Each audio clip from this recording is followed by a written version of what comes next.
Do-do-do-do-do-do-do-do. This is normally the part of the show an intro would be, but we don't have that today. Hi, welcome back to Pixel Lore. I'm Pixel. I am That's Landry the Landry. Blue. That's Landry the Brew. And we're here today to talk about The Lord of the Rings, The War of the Rohirrim. Yeah, we're months late on this, buddy. Wait, this movie's already out? Oh no. It's not only out, it's out of theaters and it's on streaming now. It is. So you all have time to pause this, go watch it, Go watch it, then come back come back, and, yeah, be a part of the be a part conversation. of the conversation below. Yeah. That's right. Um, I'll admit that I am disappointed in myself. I waited until after the movie had left theaters to see it. I wanted to see it in theaters, but life got in the way. Fair. Life gets in the way. That's how Jeff Goldblum says it Well, exactly in Jurassic Park. no, I think it's going a different actor. I saw it night, like you know how theater movies come out like Thursday, but really Wednesday. I saw it that Wednesday. Saw it in the theater with some friends. A friend of mine that I've known since sixth grade, which has been a minute, and he's like, "We're gonna go see this, right?" Like the day before. I'm like, "Yes," and we're basically the only ones there, and it was pretty fantastic to have that experience in the theater. Like, You're so lucky. good. That was good. Okay. Well, you know what? I want to go ahead and open the floor to you first. Okay. What did you think? Did this check off any boxes for you? Were you blown away? Well, Did your okay. little hat stand up straight at any point? I give it a nice like I don't know. Now this is getting weird with the hat.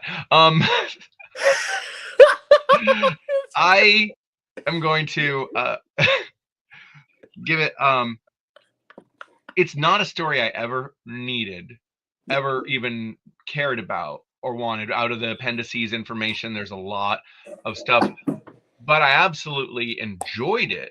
Well, I do have some criticisms. I absolutely did enjoy it.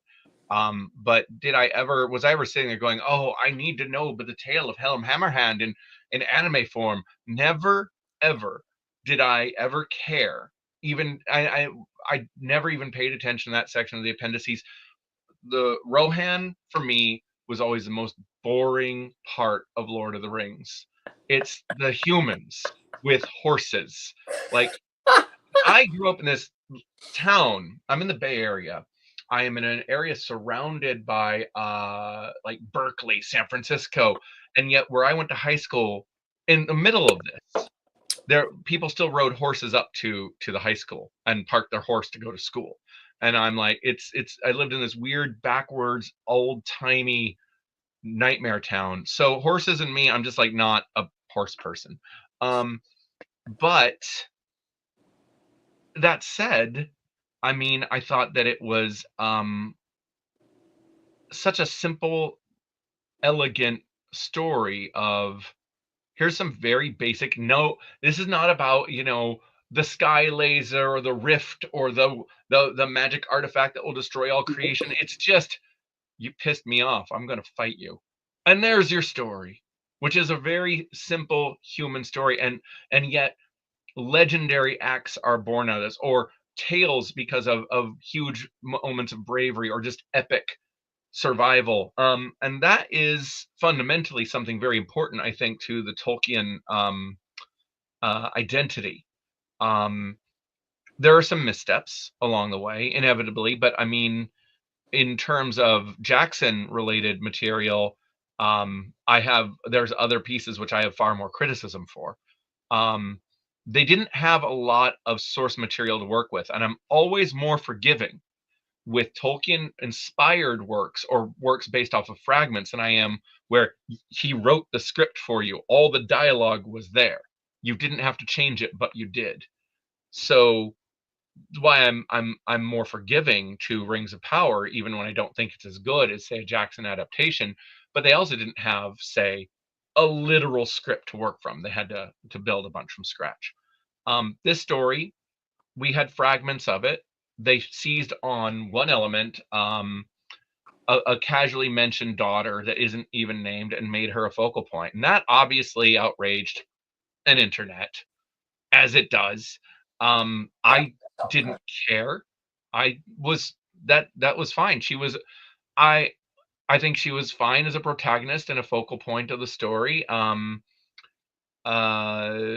probably would have been a little more interested in something that was a little more focal point on Helm himself, but having him not be the focal point of the story him to have allowed him to be a more tragic character as we learn of his pain as he shuts himself off and he just exists in this island of pain, of loss and rage, and we get to see that lens from the outside is a little more powerful than seeing it from the inside as of a POV for a protagonist. So I really enjoyed it.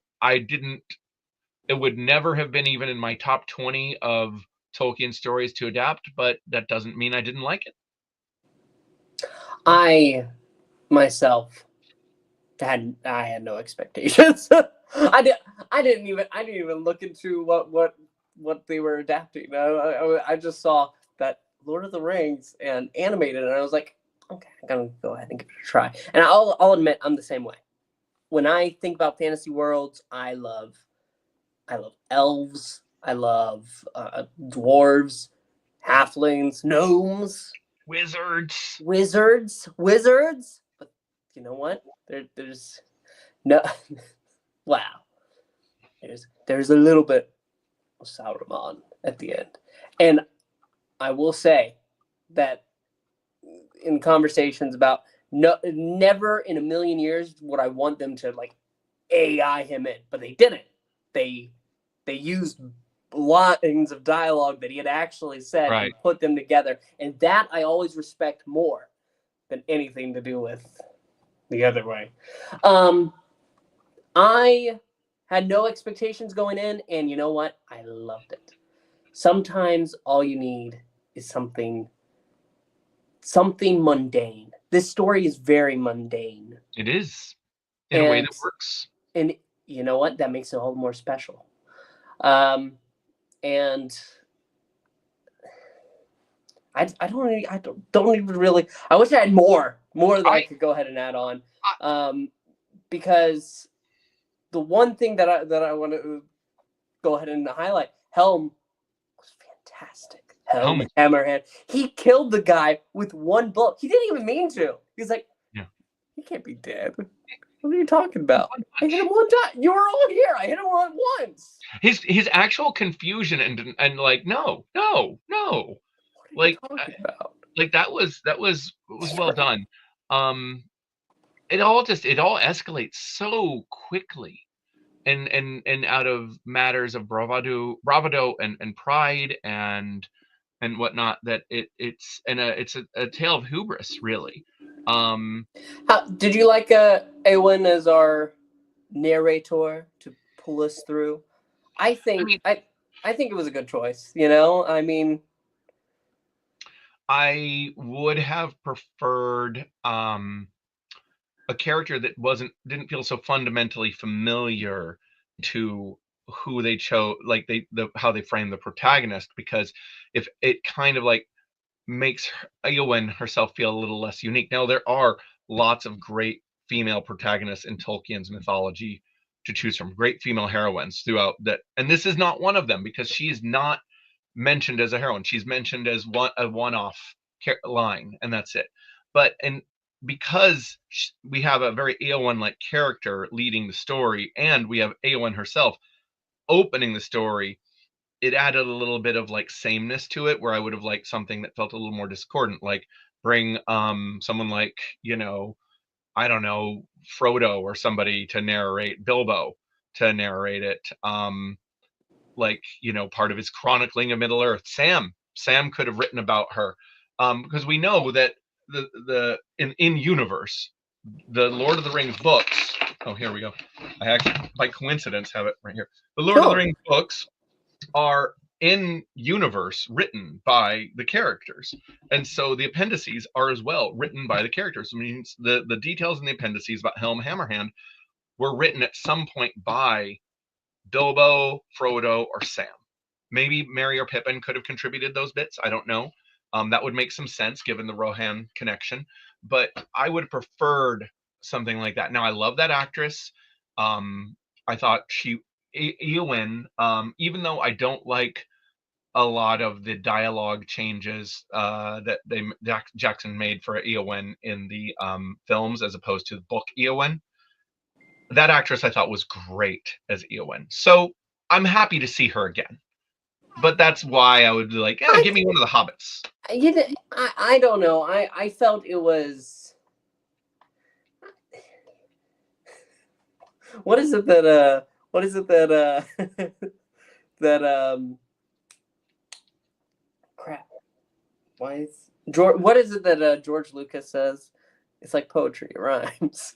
I get a little bit of that. That's what they're going for, and I didn't mind that. Listen, it wasn't a detraction, but I would have liked to see something like, a little bit more with the Hobbit. It's also a good way to bring the hobbits into this story rather than this kind of weird implication that maybe this page is actually a hobbit or something. It's like, it was a little weird. I have a couple criticisms though I could launch into, because these are not made. I give this I have very high ranking for this movie and enjoyed it quite a bit. But for the sake of discussion, I'm going to pull a few things that are nitpicky. Okay. One is actually not nitpicky. This was a big one for me, though. I do not need the Watcher in the water here. The Watcher in the water, one, I never like that we see anything more than its tentacles, because in the book, we don't see a head or anything like that. It's just the tentacles, and we don't really know what it is. The more we see it, the less mysterious and horrifying it becomes. It becomes mundane through multiple viewings. It is less. It's like, oh yeah, no, we know about that guy. That's that Watcher guy. He lives over there. No, don't fuck around. Don't fuck with that pond. So I would not have wanted to see the Watcher. And my only other criticism that comes to mind in this moment, other than the slightly Hobbit-esque portrayal of the one character, is some of the design work. If you're going to tie it so closely to Jackson's live action, I think it'd be nice if the armor matched, had a little more. They all felt a little more Rohan, even though it's a different family line. And the idea being they had some different aesthetics at play. Some of like her boots and stuff, she ended up looking like she's wearing thigh highs, and I'm like, it was very Japanese anime in design in some of it, where it's like, I prefer something that feels a little more utilitarian medieval, because Rohan is utilitarian, more of a utilitarian culture, and this felt a little more indulgent. But these are not big criticisms, not that one, certainly. In no way does. So sometimes the animation felt a little bit janky to me. Yeah. And I've never been a big anime guy. I'll go ahead and say that. I've only recently started watching a couple, and that's what Free Ren and Delicious in Dungeon. Only because, guess what? I like fantasy stuff. That's the only. I don't know what you're talking about. What is fantasy? Forget it. No. And the animation here was, while mostly very, very good, sometimes it had odd cuts it felt in the movement. I'll say I agree a little bit about the Watcher in the water. At the same time, I think it adds such a good bit of action, and maybe that could have been replaced with something else. The action was good. And it's what was needed to get rid of how's it pronounced? The Oliphant. The Oliphant. Yes. Yes. Oh, that was an addition as well that didn't have to be there. That's true. But was also interesting. So, yeah. Trying to think about what else we would want to highlight. What else did I not like? Like the or because I really enjoyed the Siege. It is a classic Siege. The Siege is God, when the tower came down and it Oh was a my God. perfect bridge for them to Yeah. go ahead and just launch down into. Oh Oh, God. That oh, was that was so so good. good. But one of the nice things you don't see often in siege stories, and I wrote a comic called The Last Siege. I'm a big fan of sieges. So um this is that a siege is the time where you're just waiting them out. This is a starving them out time, not the actual attack time. That's the assault. And there is that long wait, that long winter. How long can we last? They're out there, they're going to keep us from getting supplies. Can we out supply? They can go forage, but we have stores. Like, will our reserves hold out more than the local supplies that they can forage? And so then you get into the logistics of a siege, like raiding parties, a character who, I don't know, sneaks out and they think is an undead demigod or whatever, killing everyone. These things matter. um that is how sieges, you break a siege, right? So, and all, God, that guy who was angry that she wouldn't marry him. Wow, Wolf, what a what what a a dick. I And you know mean, what? He almost, because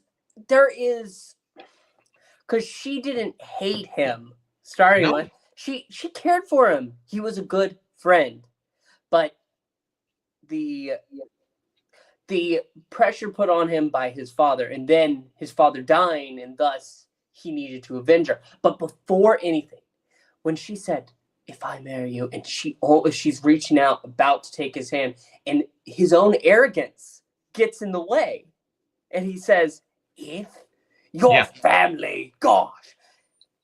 And the other thing I will say That's about that is it was posited and suggested, like, they try to frame it like they were good friends. They don't show us that, and that was a bit of a problem. The one time we see the flashback of them as kids, he's really bad then too. no. So they were playing with swords, And he and loses his shit. I mean, so when she goes ahead and marks though, and he recognizes that it's gone too far, he's telling her to go before his father gets there because she could get in trouble. If he tells how he got that scar over his eye, she's in trouble. But for a minute it looked like he was going to beat her for it, right? I didn't think that. Maybe I Maybe I misread. misinterpreted it, It could be but me. I haven't watched it as recently as you, I think, also. that's So true. I watched it today, so I definitely have not. Okay, we're going to trust uh, your take on it over mine. so that's what it was. They were childhood friends, and he went ahead. He had that said by that pressure put on him by his father, and then on top of that, he did care for her, but he Mhm. let his own pride and arrogance get in the way in being a fundamentally good person. Because after that, total shit. Yeah. Tells the brother, the king is surrendering his throne to him. And what does he do? Oh, no. Kills the son. Yeah. And that's when the siege starts. It would have been interesting to see maybe a little depth of that, like him feeling like he's taken this irrevocable course of action and he wishes he wasn't on it, but he just keeps pushing himself deeper and deeper into it because he thinks he has to. Maybe. Maybe a little more humanity on his side would have balanced the story out a little better. And again, this is me looking for things. Like, I enjoyed this thoroughly. I will watch this many times. I haven't yet, but I will. And I'll lose myself in the story and enjoy it immensely. But if I'm going to sit there and go, okay, well, how about this was a bit of a problem? I would point to a little lack of depth on the villain's role, in comparison to what could have been. Um, some design work I didn't like the aesthetics of. The anime is a little bit choppy, but I don't care. Like, I've never Yeah. you quality of anime does not bother me. Here is the question though. Okay, question. In your Lord of the Rings rewatch, will you include it? Yes. There you go. There you go. Yes, absolutely. That's a big question. That's why I wish the Watcher and the water scene wasn't in there, because then when you get to the Watcher, it's like, oh yeah, there he is again. Okay, yeah, there he is. Oh no, I know all about him. He's not a big deal. They took him out with they scared him off before. Not a problem. the how do I put it? And then, but yes, I would. I This is a global criticism of what the Jackson films have done to us as Tolkien fans. Is they have locked in an aesthetic. Now, I say that as somebody who's criticizing aesthetic choices that don't match the Jackson films. So I know this is a bit, where am I going with this? But We've established on Mad Men with the Box, another channel. well, when Saruman shows up, and it's Christopher Lee, it's like, go back and you watch you look at Gandalf in the animated Rankin Bass Hobbit movies, and of course he's a completely different take.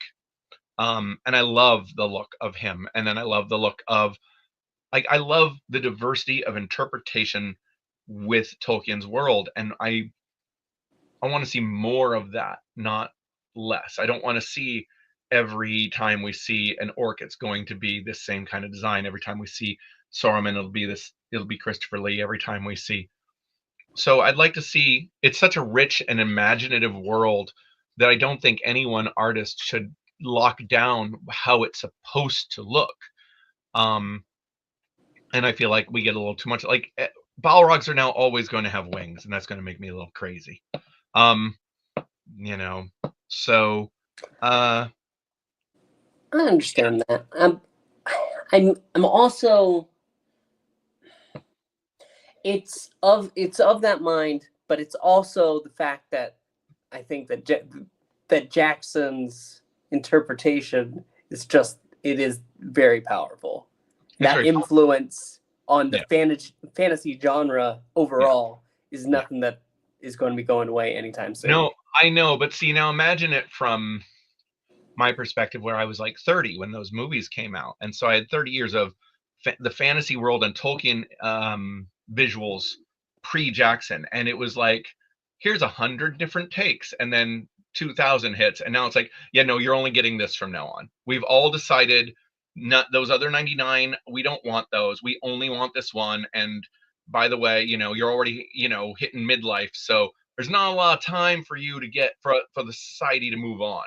It's like when people who are like 25 or 30 sit there now, who are 25 and 30 sit there and yell about, we don't need a reboot of Lord of the Rings. We've got Jackson's. Like, you've got time, man. I'm in my 50s now. Like, they say, like, they're like, maybe in another 50 years. Yeah, in 50 years you'll probably still be here, but I won't. No, I would love because the Hobbits of the books for the Lord of the Rings, I've read The Hobbit. I've did audiobook, read through. I love it. Love it. It's probably my favorite one of them. I would love to see like a claymation style interpretation. That would be perfect. You haven't watched the Rankin Bass one though, right? Not yet, no. That's our next one then. Jesus, it's the Rankin Bass Hobbit is very good.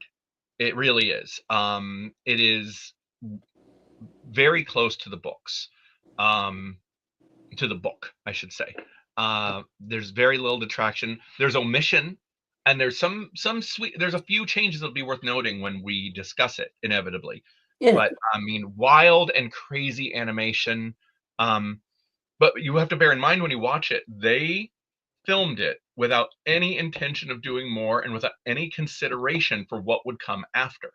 Yep. It is just about the Hobbit. So you get to certain things, you go, that doesn't work because it works when it was only the Hobbit. So we'll talk about that. Some other time.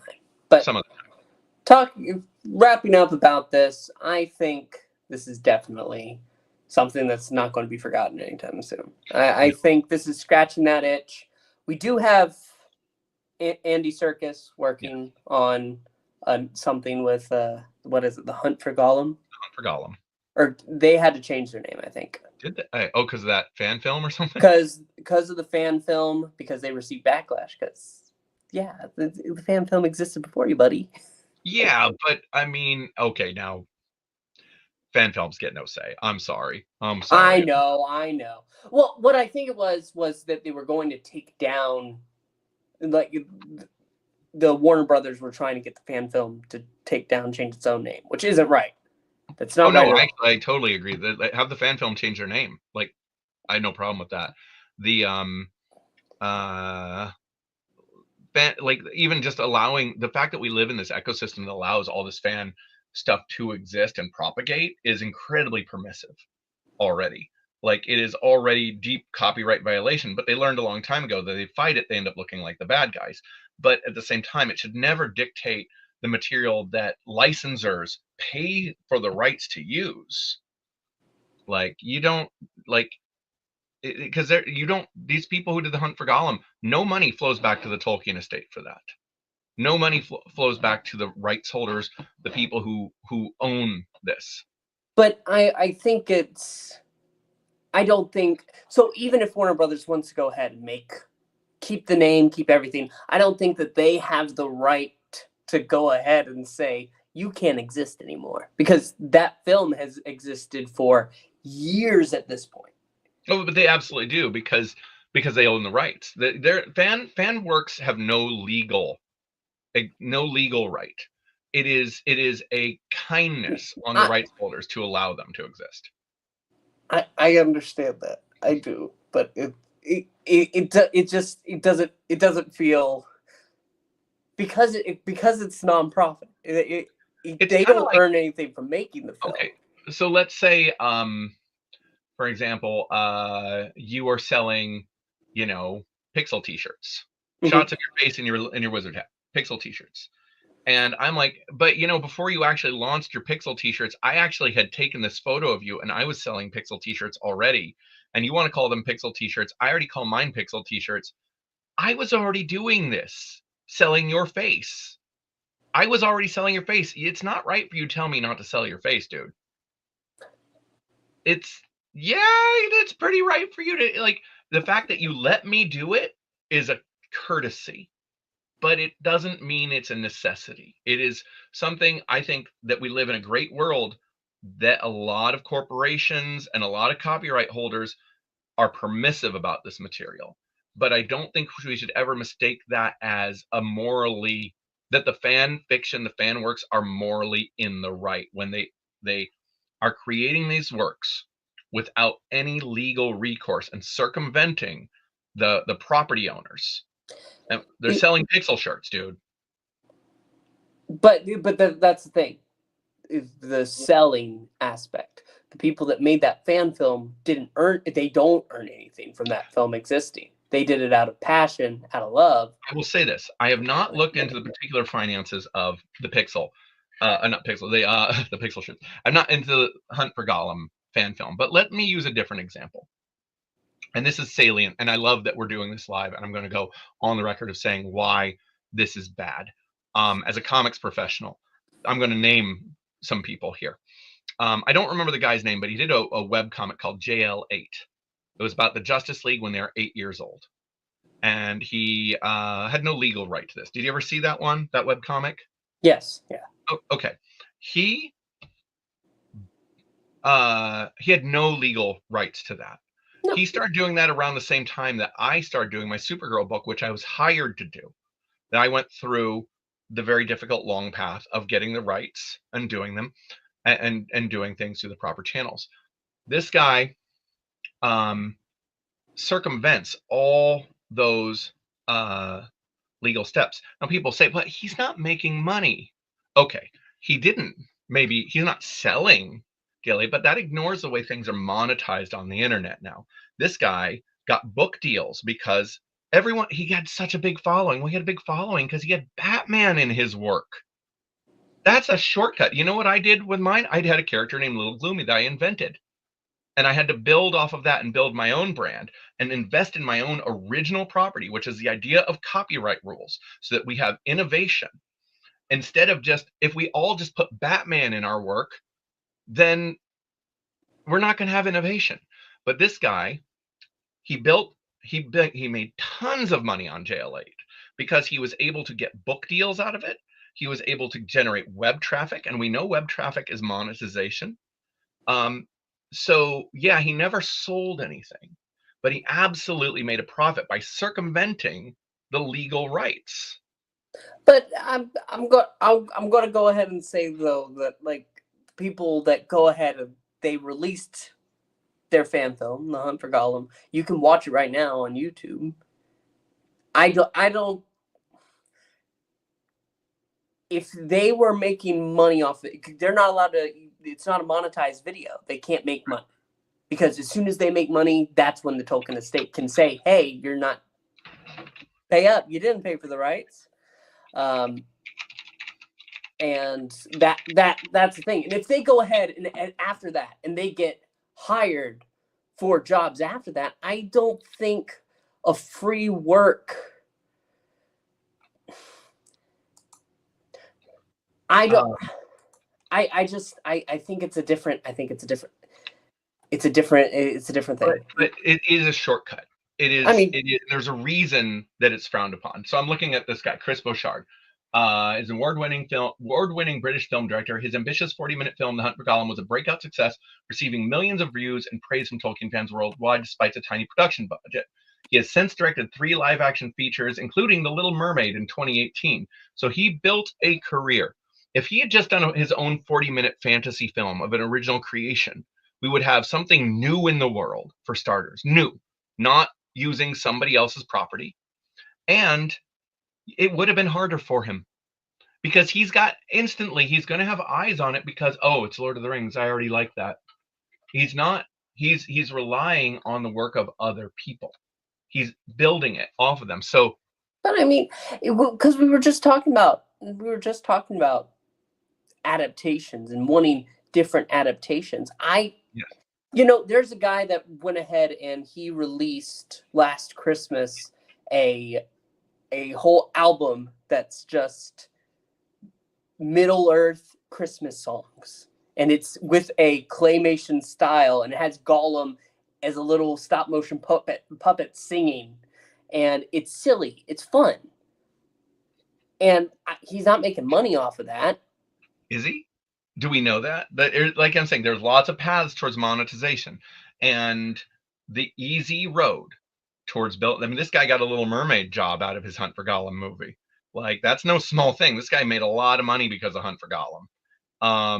Just like the JL8 guy made a lot of money because he put 8-year-old Batman in his that's stuff. After going ahead and he did put in work that he didn't get paid for. Right. And sure, it was using somebody else's property. Yes. But as long as he's not making money from that property, it's a passion project. And the Hunt for Gollum could have failed. It's morally, I would say it's pretty morally shaky. I love how we've tangent now into the economics of fan fiction. I know. But it is an interesting point. Now, let's go a real quick sidestep for anyone who is watching this. Part of the problem with this is draconian copyright laws. Tolkien's work whatever the copyright laws were at the time when Tolkien's work was released is what should hold. Now, rather than copyright extension, now it's going to be 150 more years or whatever the hell. That's not right. That's not okay. So just like, Superman should have been released to the public domain by like 1975 or whatever, as I recall. And guess what? It's not going to happen probably in my lifetime. Superman already is. The original action comic Superman? Only the very slimmest margin of him. Like, I'm talking about the full, like, how they get away like Steamboat Mickey is, but Mickey Mouse isn't. They're working really hard to lock this stuff down as much as possible. And I've seen so many copyright extensions just in my lifetime. That's the flip side of that.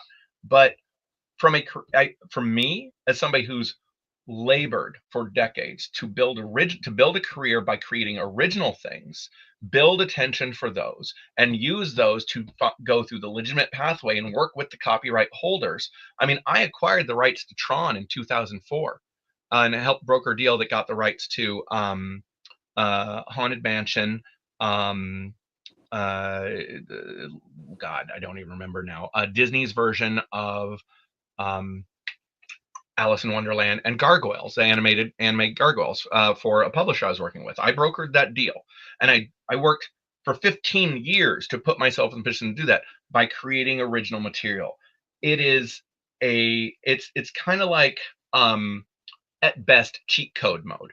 You are is your work worth it, or did you just put Batman in it? Did you do something good, or does it just have Batman in it? But I'm going to go ahead and say that, because I do know that the art that you're talking about, that art was still really good. The web comics that he made were endearing, and he put that work into it. Like, sure. And if everyone does that, we don't have anything new. It's just so, like, let's talk, if you want to talk about like video games like Minecraft, there are modders in the community that modify the game, and they go ahead, they add things on their own, and they've gotten hired by Mojang specifically because of that. Somebody who did a horse mod got hired specifically because they wanted to add horses into the game. Right. Yeah. And he worked on that alongside the team, and he still has a career there. But I mean, using a game where you mod something in something that is like, I wish the game had horses in it, is not the same as I'm going to get attention because it's a Batman comic, and I'm not going to pay the license fees to do a Batman comic. Like, that is fundamentally different. The problem here is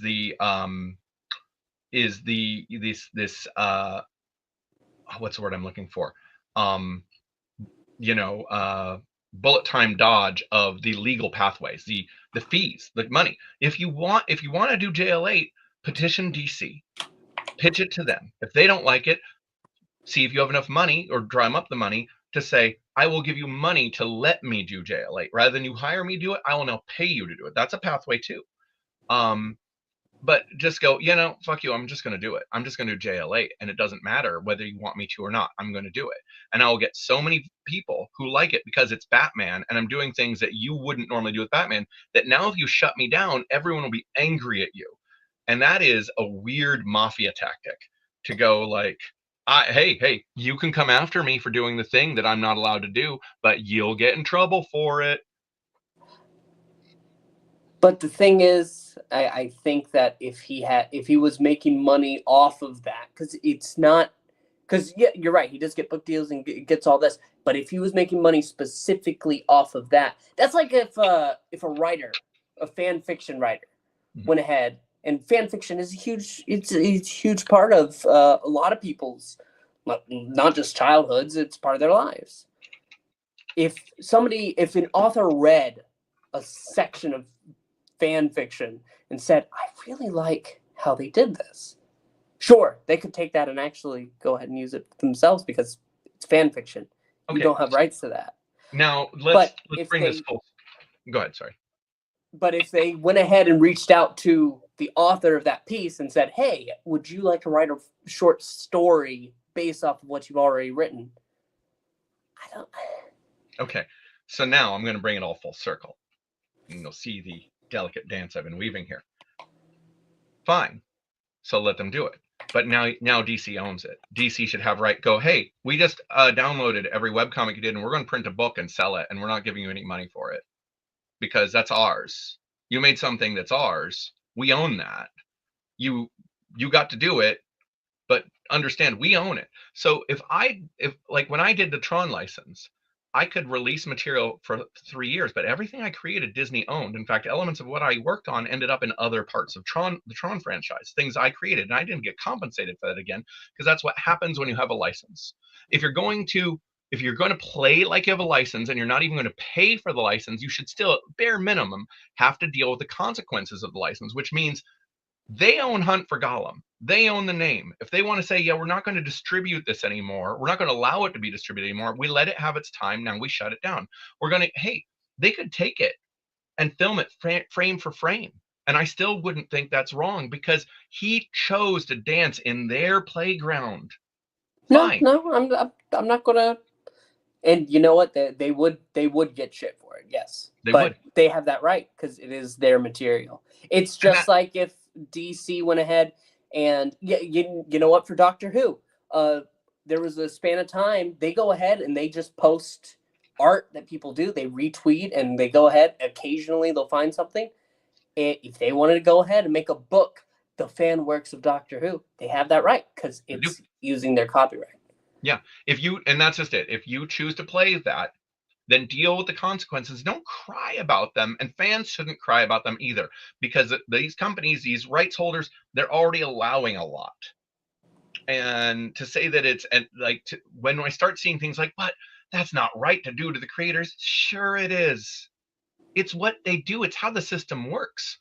Like they own it. They get to do whatever they want. It's all theirs. And so, yeah, like, I wouldn't care if they had just taken the Hunt for Gollum and released it and started selling it and they were profiting off of it. Okay, you made it. You basically gave it to them. You made a calling card out of it. And now you get to make a Little Mermaid movie, but they get to get money off of it. Yeah. And you didn't pay for the rights, so why should they pay you for the usage? Yeah. Who can play that game? Yeah. And I'm glad that we've reached into a discussion of the Great Wizard, copyright laws, the Grey. We have spoken. War of the Rohirrim, we really liked it. We really loved it. Back to the real quick before we stop. Back to that. The one thing I'm going to say about Rohirrim, I'm back to the topic now, is see the wizard has on. I want more of these. I want many more of these. There's so many little bits in Tolkien lore, thousands of potential stories they could tell. The story of Beren and Luthien, of course, would be amazing, but that's just one of so many that they could explore. I'm not like, I'll watch Hunt for Gollum or whatever it's called. Don't get me wrong, but give me these little stories that flesh out Middle Earth and tell me these parts of epic heroism and culture. The first age, the second age. Morgoth stealing the light of the two trees with Ungoliant. Give me that. Landry is asking for a Lord of the Rings Visions show. Just like the Star Wars Visions. And you know what? Star Wars Visions, that first season was really good. I needed to watch the second. Because I agree with you. I think that there are little stories that could be told. But the thing is, I think ultimately the Tolkien estate, they not only they love the impact that Jackson has had on the works. And I think that's what they're looking for. So now that Christopher Tolkien's dead, they love it. They did not love it when Christopher Tolkien was alive. Okay, he did not love it. But I'm talking about right now, that at this state. Yeah. God. Yeah. God. Sorry, I started thinking about Rings of Power again, and I had so many regrets. We're going to do season 3. We're going to do season 3. I know we are. You will. I've never seen anybody dance to be tortured so much. But I get to dance because I get to torture you. That's true. See, that's where the fun is. We get to suffer together and have fun conversations about that and copyright laws. This has been a ride, this one. Okay.